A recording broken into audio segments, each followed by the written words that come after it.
Hi, welcome everyone. My name is Shabib Musa. I'm a family physician in Soweto, in Johannesburg. Thank you all for joining us in this um, webinar. In fact, we're very grateful in having people from the DRC who will be able to chat to us a little bit about how they are responding to the COVID crisis in their country. So I'm going to introduce you to Jules. Jules Buloze is a family physician working in DRC. In fact, he happened to come into our webinar previously and shared something, and then we reached out to him to provide us information.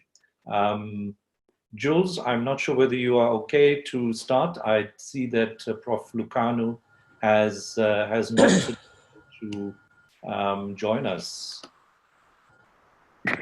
Sorry, yeah. Hello to everyone.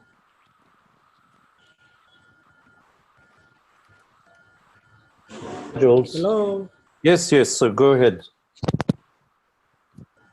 Are you able to yes. begin? Yes. Yeah, we are able to begin. Hasn't joined us. Yeah, as you introduced, I'm a physician working in DRC, but I'm also a resident in family medicine and primary health care.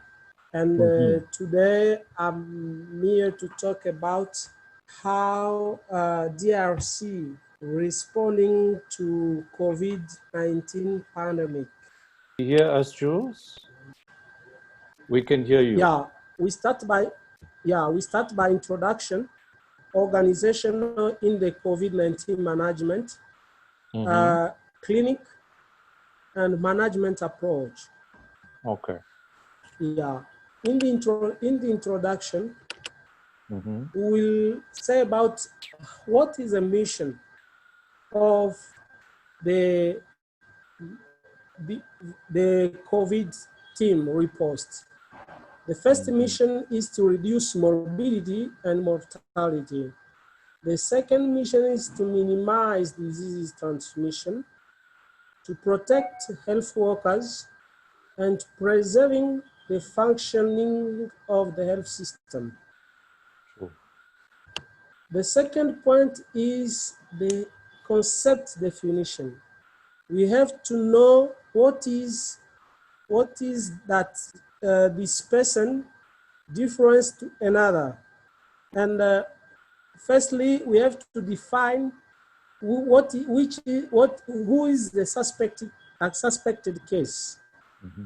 The likely case, the confirmed case, the no case, asymptomatic case, contact case, health case, heal case, relapse, desertion, new intake, transfer, refer, and death. For suspected case, there are some definition that we can say. A suspected case is a person who are from a country or continent where COVID-19 is confirmed.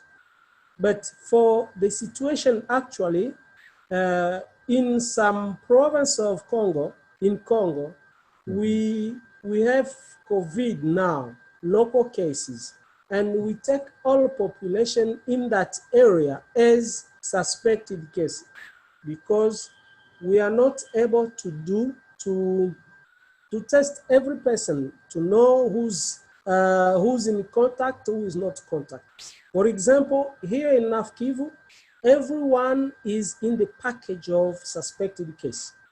And to differentiate the suspected case and likely case, we refer to signs. That is why a likely case is a case with clinical sign of infection of COVID or some clinical signs of respiratory infection. As you know, everyone know that there are some common signs in COVID and in some respiratory infections.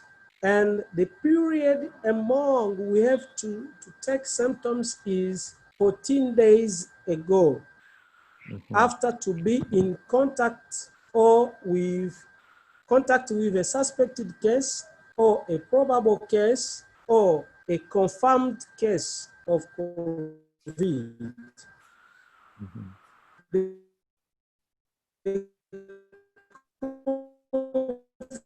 confirmed case of COVID is someone to retest and which becomes positive to virus SARS-CoV.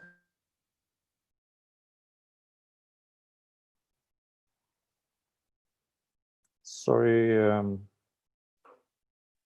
we seem to have lost you, Jules.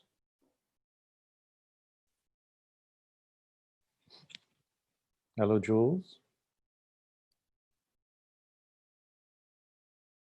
CoV-2, that is a confirmed case. We make 8 hours of interval. The asymptomatic case is a case who presented any one symptoms, who is present any signs of COVID. And a Hill case is a case who had positive signs of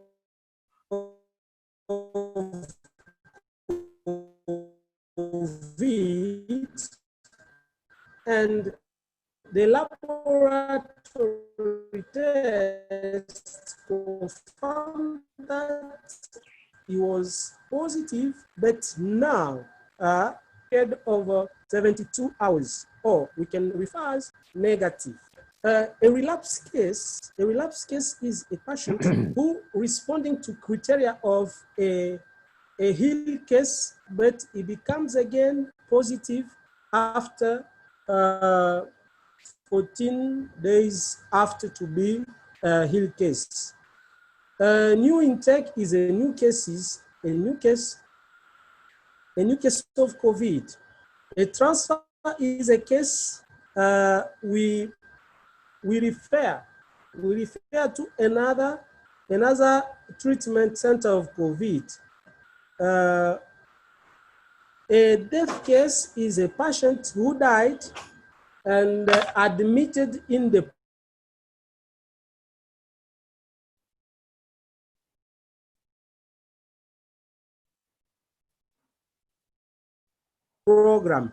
program of management of COVID. Those are some concepts we use to understand them.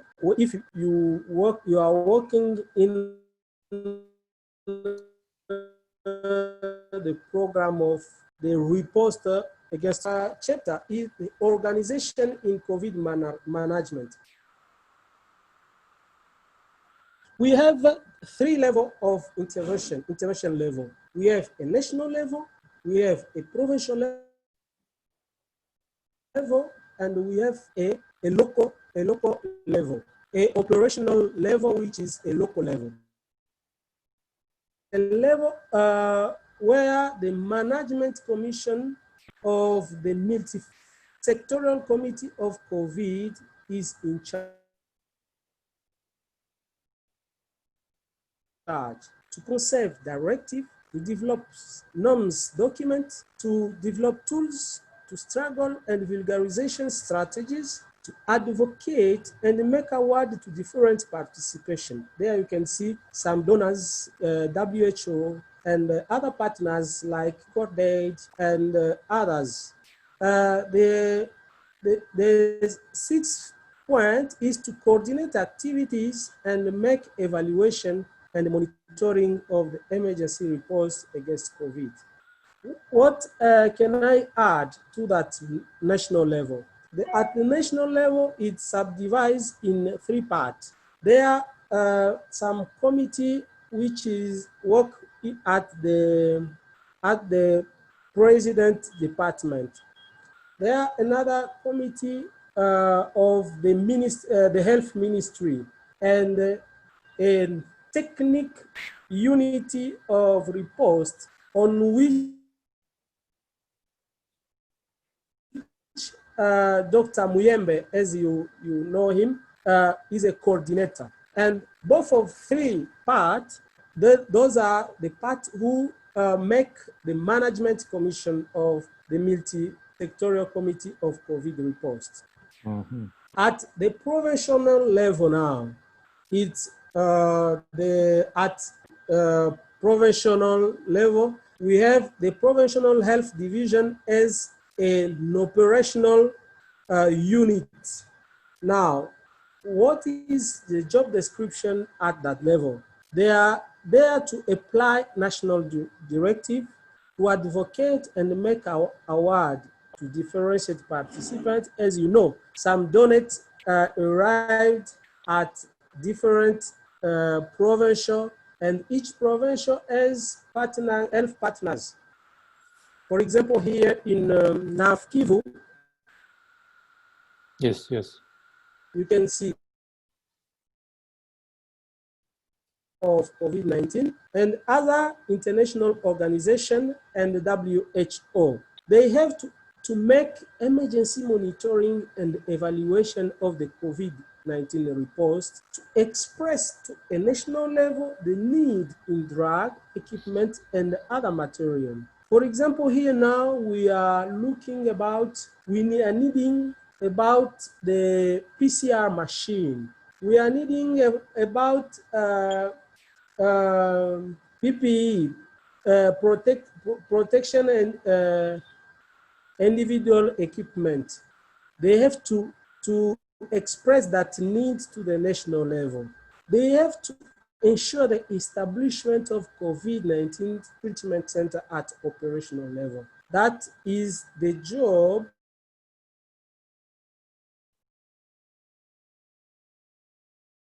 to the under level. They have to know that how many treatment center of COVID.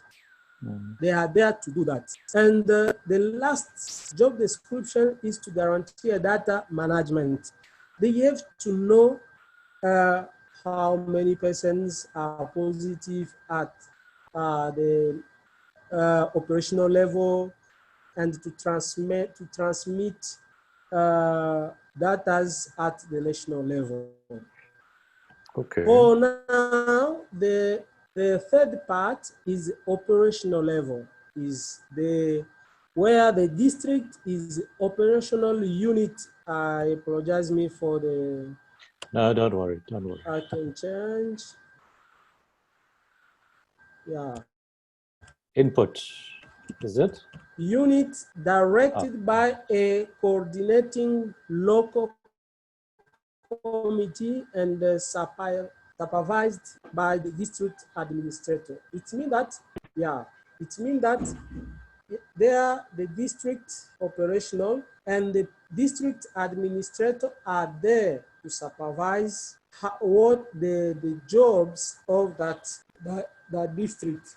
The district carry out the technical secretariat of the post is the operational unity of all the program. It's the place where we have to make alert that we find some suspected cases and to take sample, to transfer it at the center where it's where the real action is.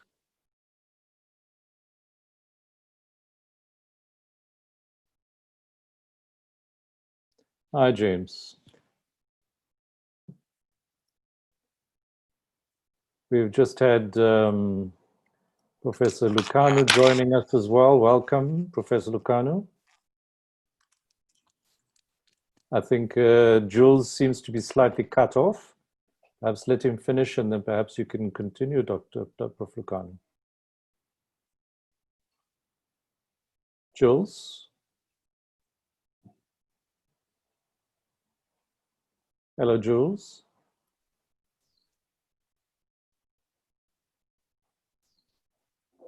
I think Jules is battling a little bit. Let me just see if I can unmute him.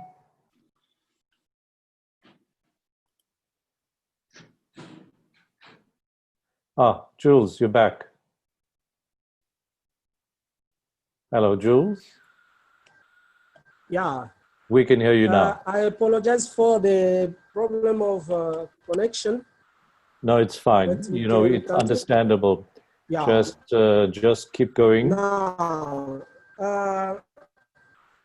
after saying the three level, yeah, after saying about the third intervention, yeah. That's the district level. Yeah, after saying about the three level of intervention, we have now to know what is the operational package service. Yeah.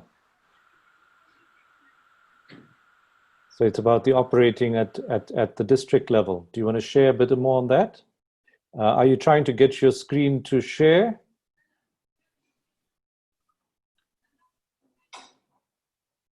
Are you managing?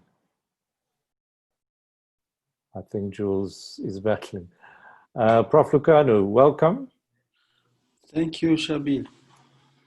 Glad to have you here. Unfortunately, I think Jules is having some challenge. Hopefully it gets back on. His connection, I think, has been slightly difficult. Let me just see. I think he's coming in and he is co-host, so he should be able to present again. So, and he's been just going through the three levels of care: national, regional, and or provincial, and then district level. Hello. Hi, Jules, were you back? Good. If you wanna share your screen, yes, Jules, we've got you. Hello. Perhaps you can. Yes, Hello. Jules. Hello. We can hear you, Jules. If you want to continue, you were talking about the three levels of care, Jules. You want to share your screen again?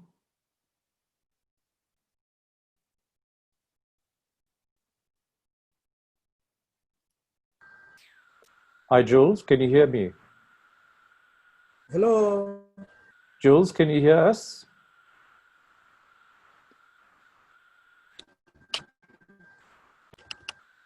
Hello. Jules, can you hear us? All right, let me perhaps just mute Jules for a bit. Yeah, and... I hear you. All right, good. Yeah. Jules, if you can continue. Don't worry about your sharing because I think that might challenge your internet. Rather just talk to it. I'm sure you've got it in front of you. If you can just talk to it so we can hear you, that'll be good enough.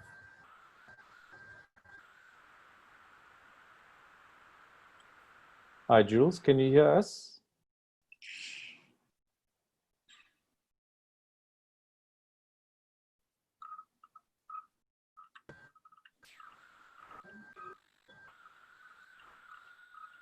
Philippe?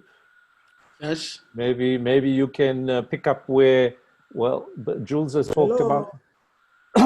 Jules?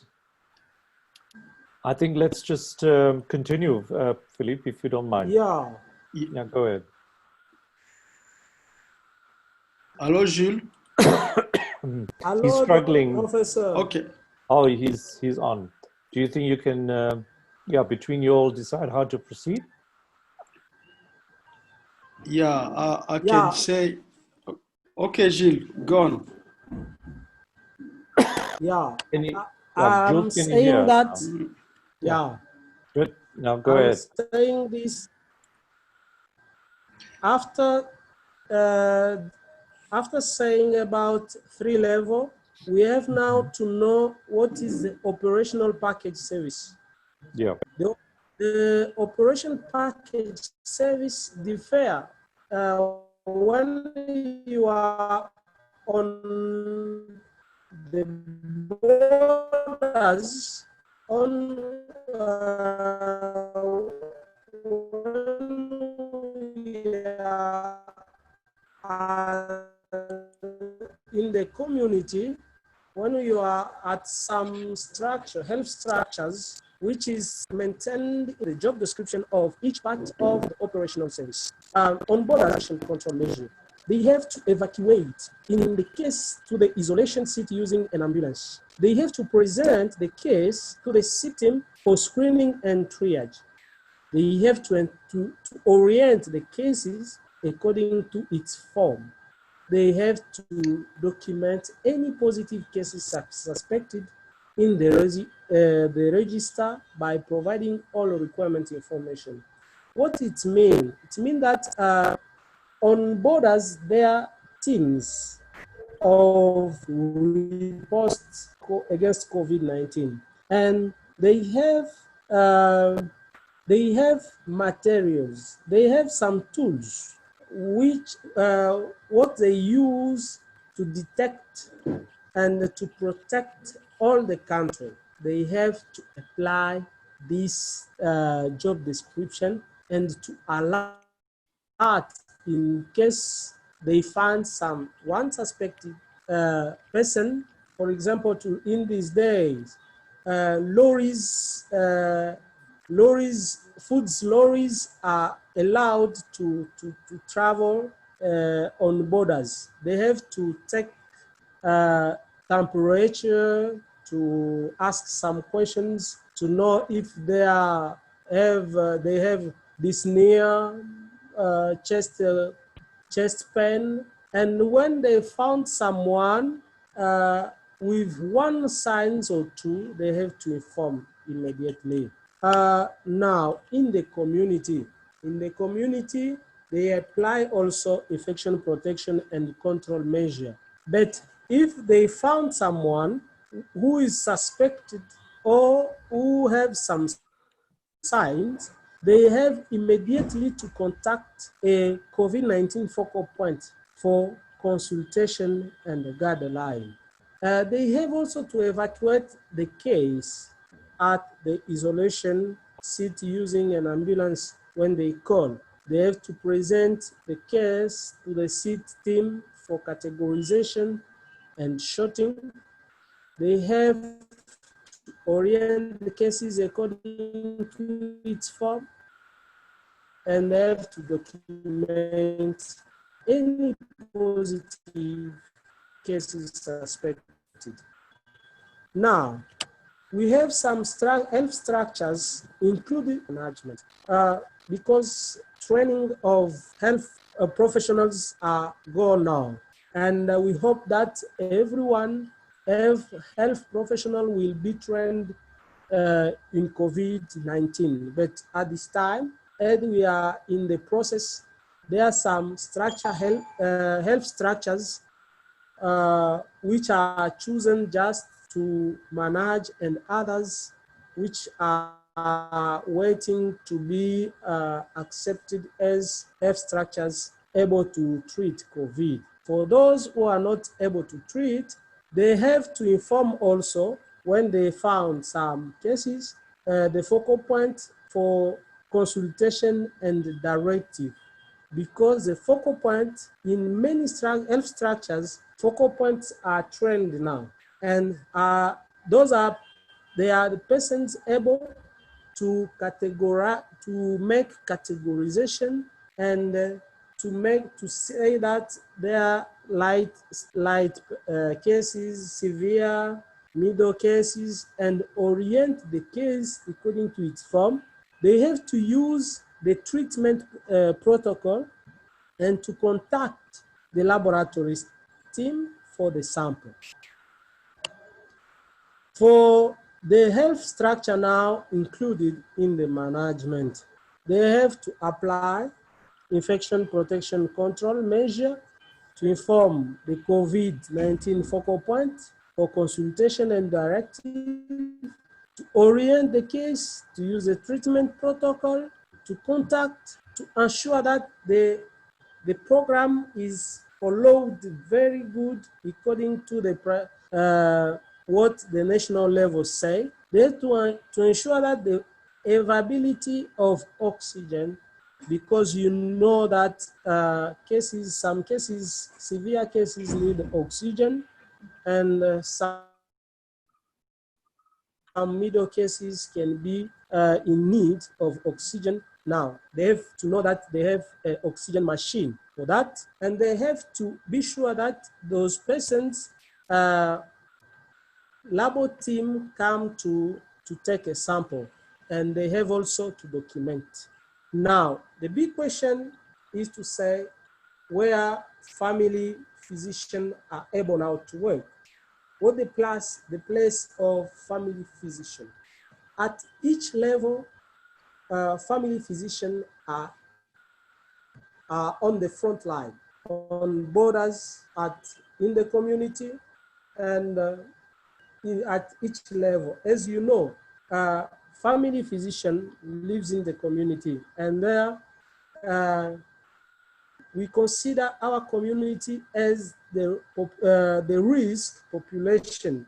We have to teach them, we have to inform them what is signs, what protection measure they have to take.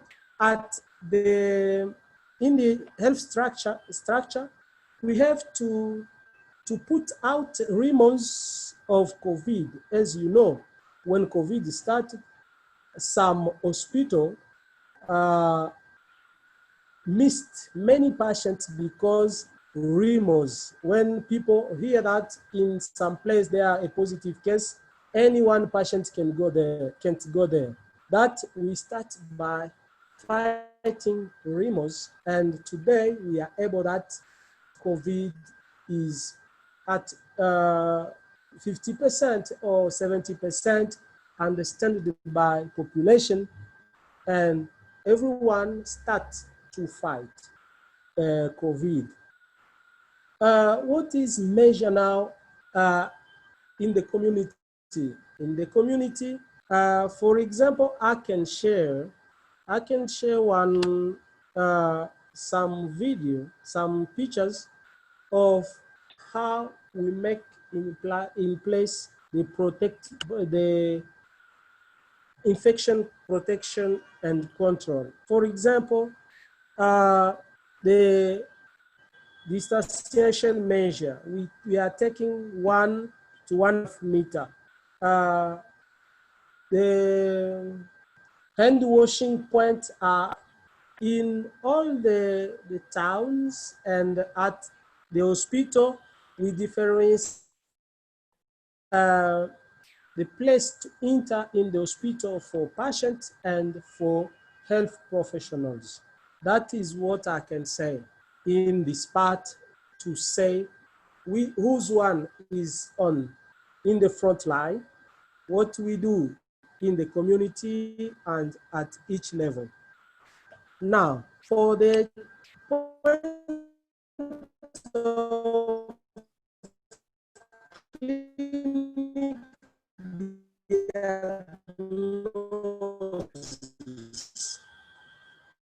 clinic diagnosis,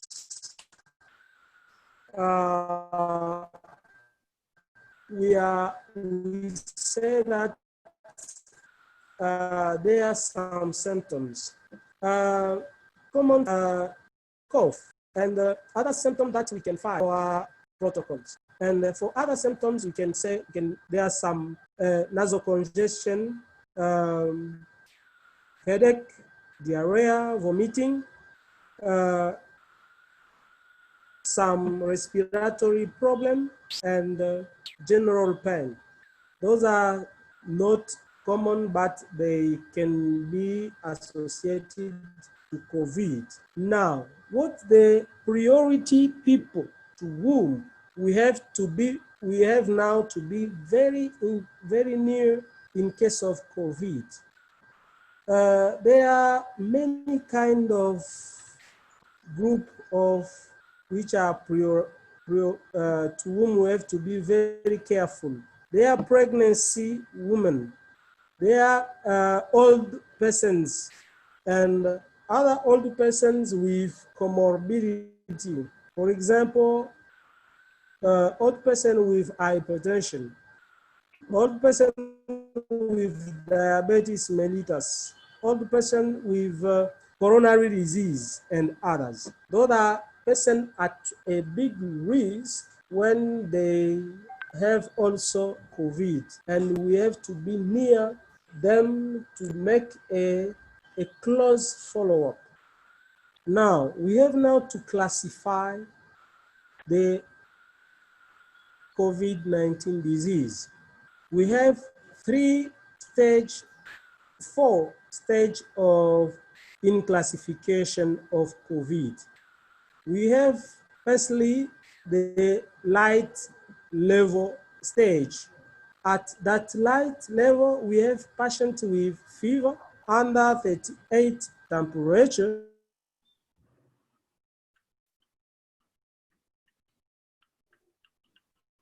with fatigue and cough. They can muscle pains, but we can limit us at that cases. And we have to be sure that the chest X-ray is normal and the saturation is up to 95%. The moderate stage is present with the syndrome associated with simple pneumonia and who don't need oxygen.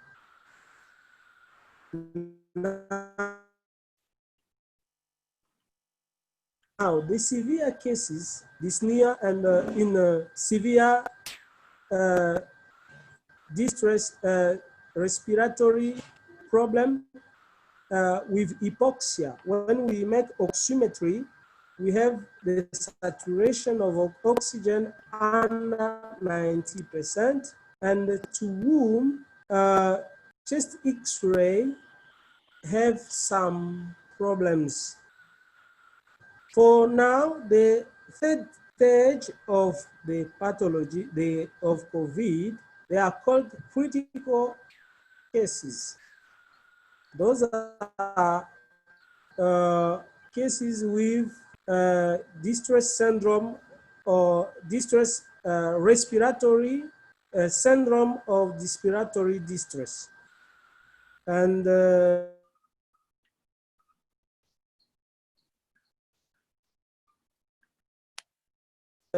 as you know, there are problems on the imaging with saturation, there are problems with dyspnea, there are problems, they are needing very a lot of oxygen.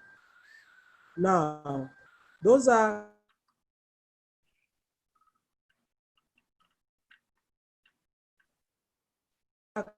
classification for our COVID in Congo. Now, we can go to the approach as we classified before in 4 classes, and the management is according to the classification. For example, for light stage, there are persons to whom we give treatment and we let them go at home.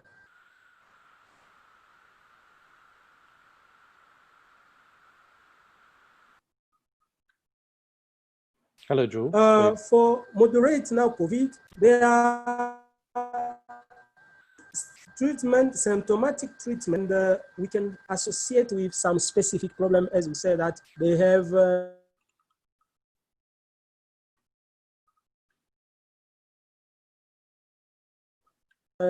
some pneumonia. For severe now case and critical, we have the high flow oxygenotherapy and ventilation. We have to take some others lab tests for glycemia, to look for anemia, to look for hypertension, to look for some others exam. We have now to give them, if they are anemia, we have to transfuse, to give blood sugar, blood, we have to give them blood. If they are short,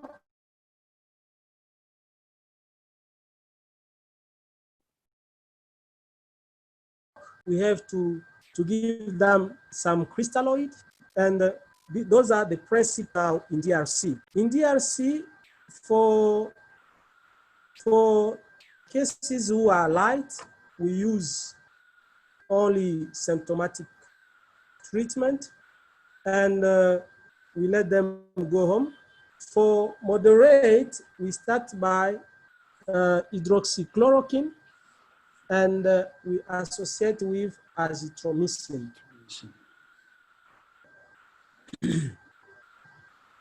And for the critical case, critical stage, we can associate even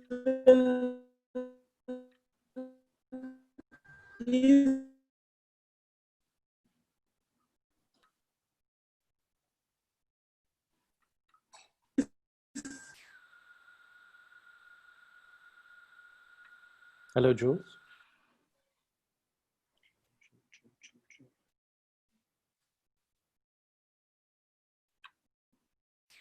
hydroxychloroquine add vitamin C and with some antiviral in the present case. I can say that is I had to say and to present what is our situation in DRC. I know that my Professor Philippe can add something and other member who participate. Thank you.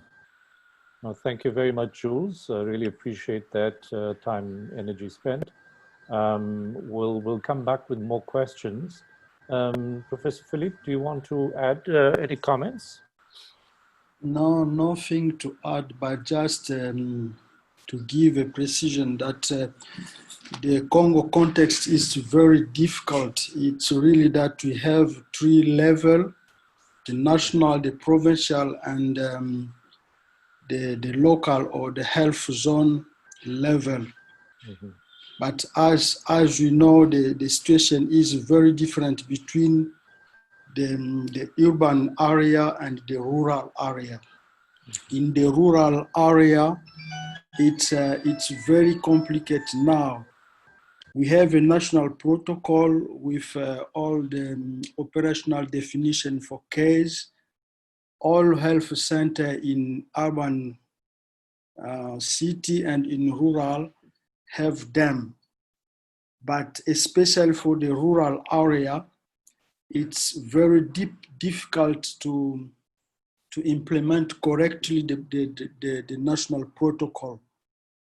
We are doing the best to assist the regional level and the regional level to assist the health zone level, but in rural area it's very, very difficult.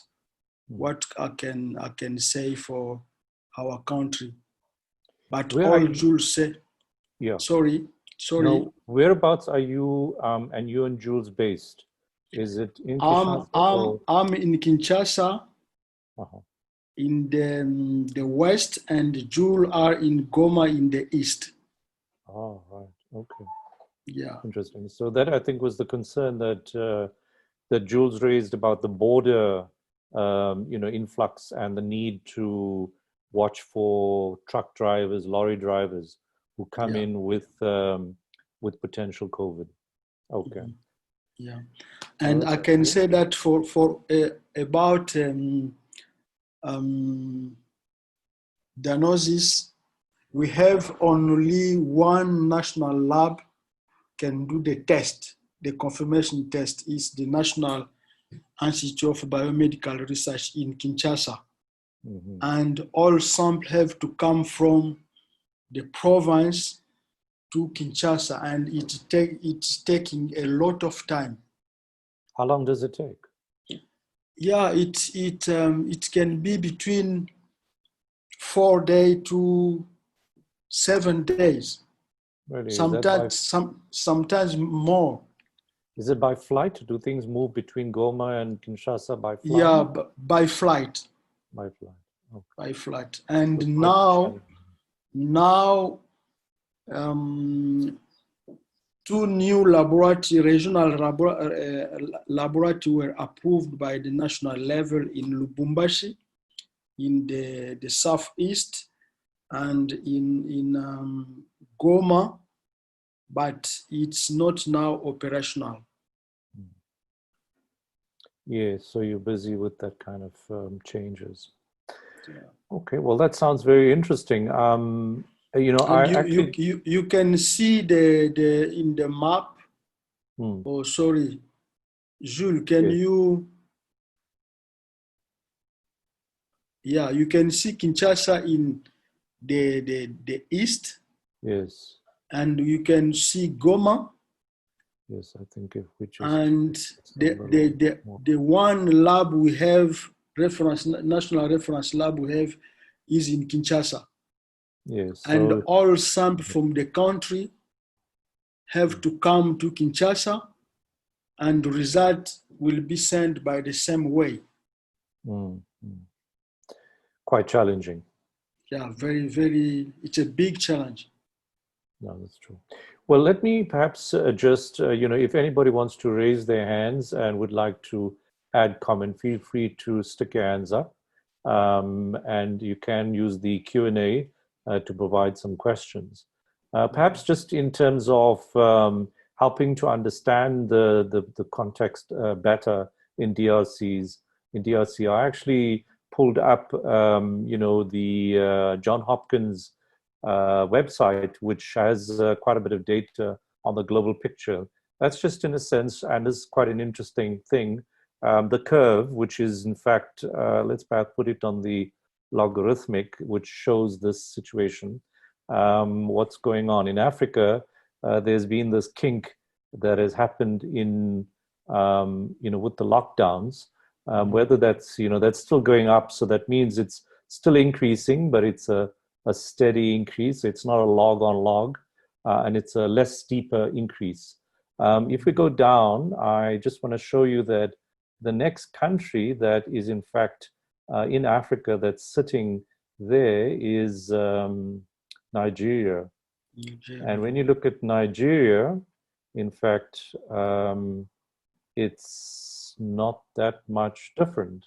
Again, you can see it's about 11,000. Sorry, let me just click on it to see if it shows. Nigeria is going through a kind of up and down, quite a variable curve.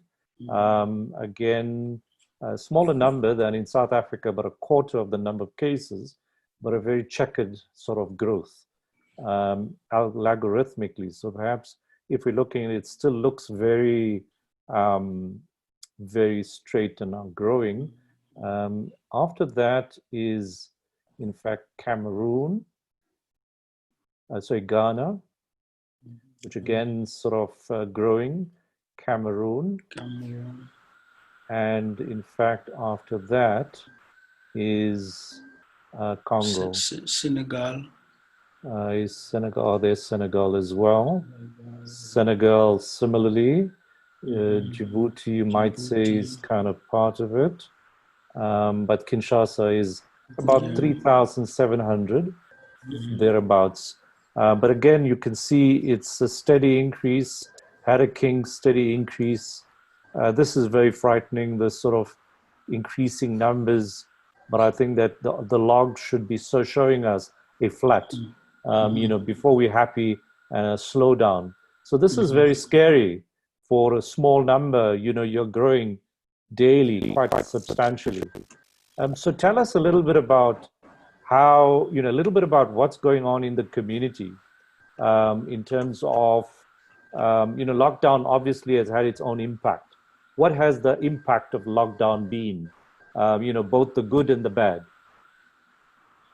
And where is the state of lockdown in Congo? Yeah, Jules, you can start with the east part, Goma. Yep. Go ahead, both of you. Jules, you want to share how has the lockdown worked and has it been problematic? It clearly has had some impact based on the logarithmic shift here. In the community? Yes, the lockdown, the impact of it. The impact in the community, as you know, in DRC and here in Congo, people are poor and they are looking by themselves how to have something to eat. And when COVID started, there are some measure of quarantine which was putting on by authorities, and people was unable to look to have something to eat. The second impact, as you know, people in front of which shares borders with other countries, there are many exchanging they made. For example, here in Goma, we estimate to 2,000 people running from Rwanda, getting in Congo, in Goma, and the invest people in Goma to go to look for something at Gisenyi and broken down when we closed the borders. That was a big problem. But as authorities were informed about that situation, even quarantine is applicable. They let for those vehicle carrying foods enter in the town in Goma. That is why the impact was not very strong in the common life of population. But till today, it's not easy for population. But sometimes we have something from Bukavu and from other part of the province, which bring some foods in Goma. That is why the impact is not very important in the population. Well, thank you. So that means, you just as a quick point, you basically have border towns, a lot of border towns, it's noticeable. And so there's a lot of interdependency across borders, both for work and for food. So you'll have to actually cater to that challenge and almost leave the borders mostly open. Depending for exchanging, as the other side at Gisenyi, they are needing now, if today they are advocates to the authority, if they can let them to run in Congo and Congolese in Rwanda, and start slowly to open borders, it can be good for them and for us. Sure. That is our needing now. It presents a challenge with the spread of COVID. It's certainly a unique challenge. I suspect it's in many of these sort of landlocked African countries. That's a challenge. Philippe, yep, go ahead. You want to say something? Yeah. It's the same in Kinshasa, but in Kinshasa it's more critical than in Goma, because Kinshasa actually maybe you can have 15 million people in Kinshasa. Yes. And the unemployment rate can be maybe more than 70%. And people are living day by day. And things like confinement have a very negative impact in the community. And the big impact we are facing now is the increasing of criminality. Okay. It's a very big challenge now. And the second is we are seeing that there is also the increase of domestic violence and children abuse. Right. Yeah. So that's been in the urban community.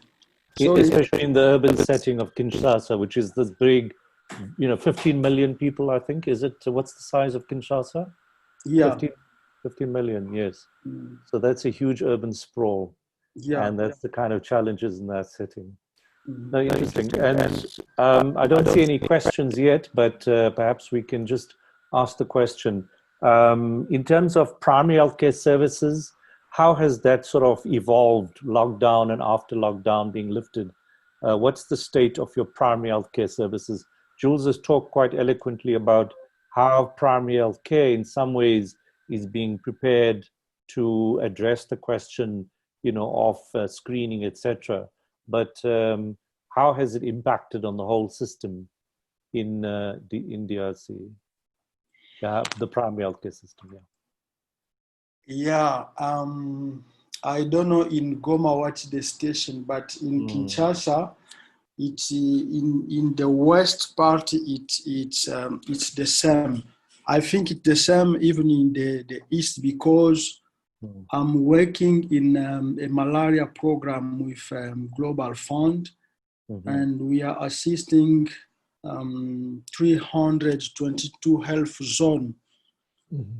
And what we see now in terms of frequentation of primary health care structure is that population are reduced to go to the health center because of the discrimination around COVID-19. They know that the first cause of consultation in Congo is fever with malaria. And fever is one of the signs of COVID-19. And people refuse to be tested for COVID-19. And the consequence, they don't go to the primary health care structure, and the frequentation is very low. And we are seeing that since the beginning of June, situation begin to change, but between April and May, it was very complicated. People are going to the pharmacies to buy drugs for medication. It's the same in all the country, but things begin to change with more communication, and population are understanding now the consequence of COVID-19 and begin to accept screening now. Okay, well, that's interesting. I think population responses are quite important. I see Jules has left us. But Innocent asked a question earlier. What is the extent of community transmission in DRC at the moment? Is it moved? Hi, Jules. Welcome. What is? Yes, Jules. Sorry, Philippe. What is the extent of community transmission? Is it still new cases? Are they still coming from across the border, or are they actually mostly coming from local transmission? Jules and Philippe, you can perhaps respond to that question. What's the extent of community transmission? Sorry, can you repeat? The question is, what's the extent of community transmission? Is it mostly foreigners people coming into the country, or is it more than that? Is it transmitted locally in the community? Just the cases that you're picking up.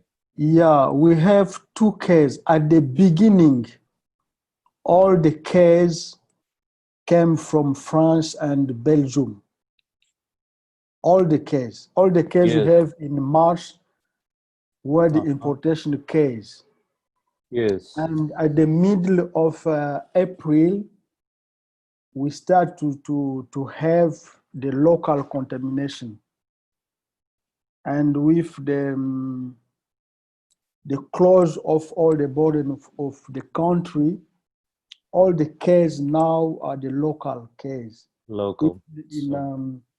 In East, in Kinshasa, all the cases are from local contamination.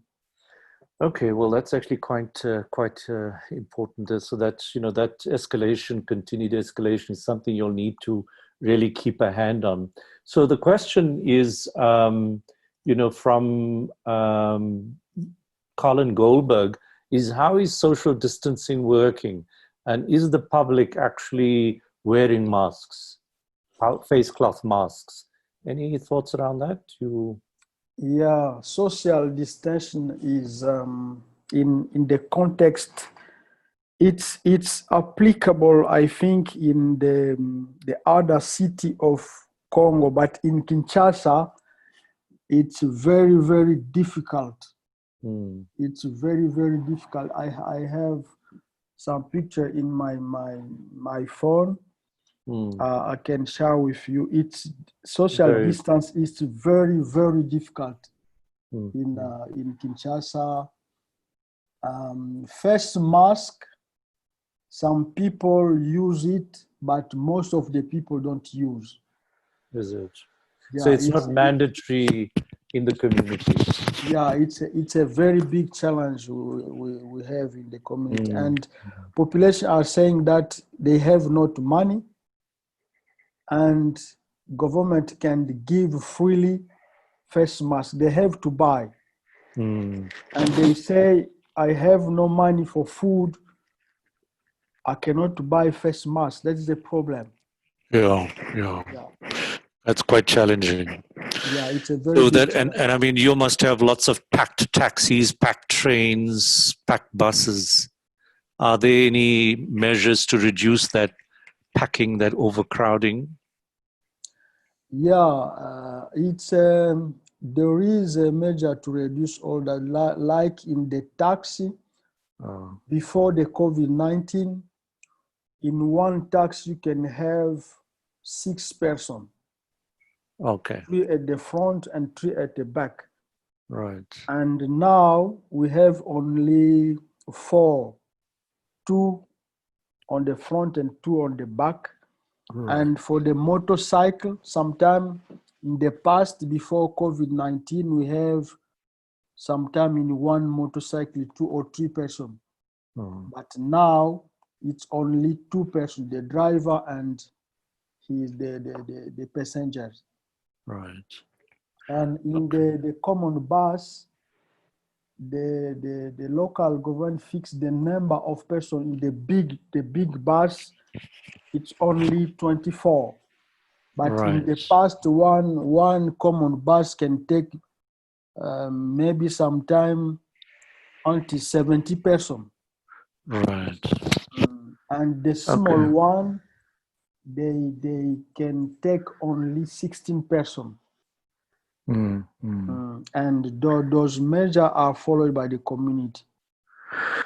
Well, thank you very much. I don't see any other questions. It's been very interesting what you've provided us. I don't know if Aisha Tebi from the WHO would like to say a few words and some reflections.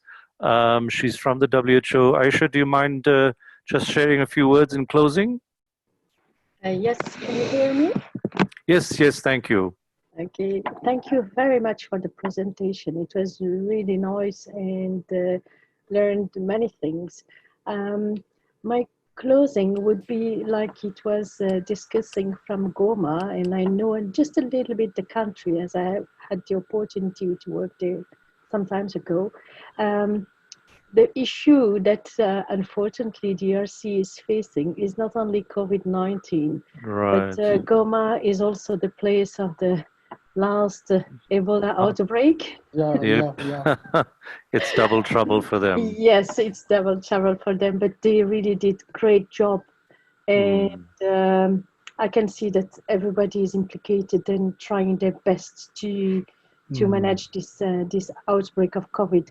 The other thing is the laboratory, and I know the INRB in Kinshasa, and I can imagine the challenges they have for testing the people and having to send the samples to Kinshasa. It's a real headache, and it's not easy. Then maybe, as they say, that like the access to mask is difficult, access to isolate the people is difficult. Maybe to continue to work with the community and try to sensitize the community the best way they could.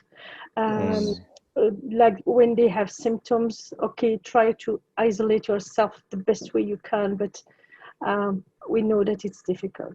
Thank you very much. It was, I was really pleased to hear about DRC. Thank you very much, Aish, for sharing with us, and thank you to Jules and to Philippe. We really appreciate you taking the time to spend and do this. Philippe, you mentioned photographs. Jules as well. Please do send them to me, even by WhatsApp. What we'd like to do is to see if we can help you write some of these reflections and sharings, experiences for a blog on the Primary Health Care Performance Initiative primary care blog. We certainly would like to share your great efforts in that space. So please, I will send an email to follow that up, and I hope that we'd be able to share this experience wider. The webinar will be recorded and be available, so please feel free in the next few days when we should provide you the link to share it with colleagues in the country and outside. We'll certainly be sharing it wider. With that, thank you all to all our attendees and the panelists. Once again, take care now, everyone. Bye-bye. Thank you. Thank you. Thank you. Bye-bye.